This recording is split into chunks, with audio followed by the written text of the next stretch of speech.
Welcome to game week, finally here, and just good to finish camp, end of camp, and begin preparation for Saturday. So, as I indicated last Thursday, I think the guys done a pretty good job during camp, and thought the last week went really well. Saw some sharper execution out there, and overall pretty healthy. Phil really is the worst injury we had, which try to keep him safe this week, but happy with what we've seen. I think we're getting good leadership and pretty consistent on that for most of the year, and it's been consistent as we've moved forward. Then the challenge over the weekend and then starting this week is just transition into normal student life. A lot more activity in Iowa City this past week or so, and our guys are out there with student body now. So got that to deal with their back-end classes, and then we've had a spike in heat too. So it's a couple things going on that way. But anyway, good to be in game week. That's for sure. And I think the team's really excited about having a chance to play in Kinnick. And it's going to be, first game challenges are always a challenge. You've got veteran players who are a little bit more used to it. For a lot of the new guys, it's going to be a totally new experience, having fans there. And then, your first game, you always, there's a lot of unknowns with your opponent.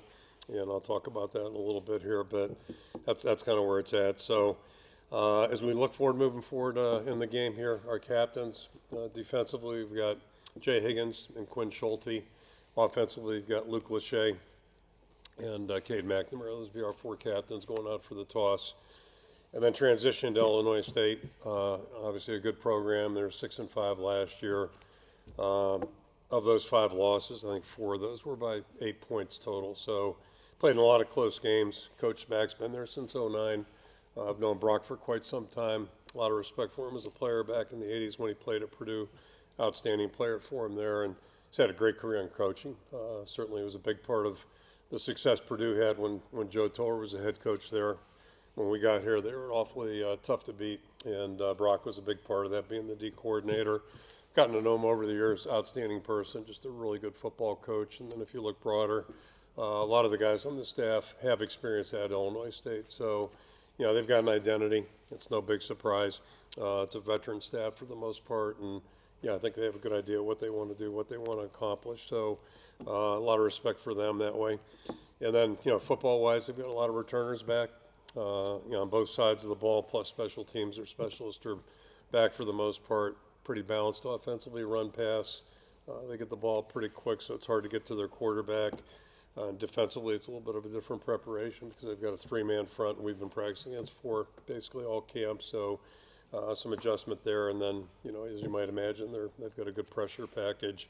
I think we had one of Brock's blitzes up on our board for about 3 years. I think it was '02, '03, '04, one of those memorable ones. So, again, I'm sure we'll see some things on Saturday that'll be a challenge for us. And as I mentioned, their specialists are back on special teams. So, a good football team. We expect them to be a really tough competitive football team like they have been in the past. So that's what we've got to get ready for here.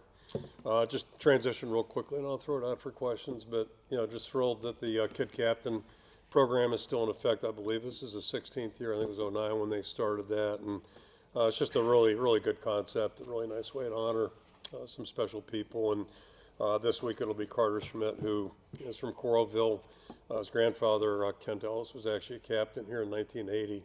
So a little connection to the program that way. And Carter had a rare form of leukemia early in his life, and had a bone marrow transplant right before his first birthday.